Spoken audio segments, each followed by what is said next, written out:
حضرت علی رضی اللہ تعالیٰ عنہ نے فرمایا، مومن کو جب نعمت ملتی ہے تو وہ اللہ تعالیٰ کا شکر بجا لاتا ہے، اور جب کوئی گناہ سرزد ہوتا ہے تو وہ فوراً استغفار کرتا ہے۔ جس نے احسان کرنے والے کی تعریف کی اس نے شکر کا حق ادا کیا۔ ایمان کی بہترین تعریف یہ ہے کہ انسان تقدیر الہی پر راضی ہو۔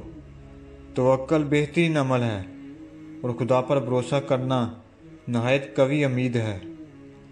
جو تم کو خوشی میں یاد آئے سمجھو تم اس سے محبت کرتے ہو، اور جو تم کو غم میں یاد آئے تو سمجھو وہ تم سے محبت کرتا ہے۔ اللہ تعالیٰ کی تقدیر پر راضی رہنا کامل مردوں کا کام ہے۔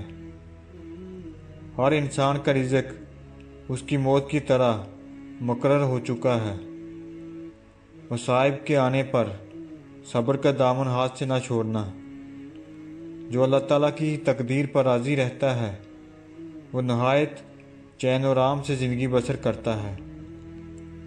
اللہ تعالیٰ انسان سے اس وقت راضی ہوتا ہے جب انسان اپنی تقدیر پر راضی ہوتا ہے۔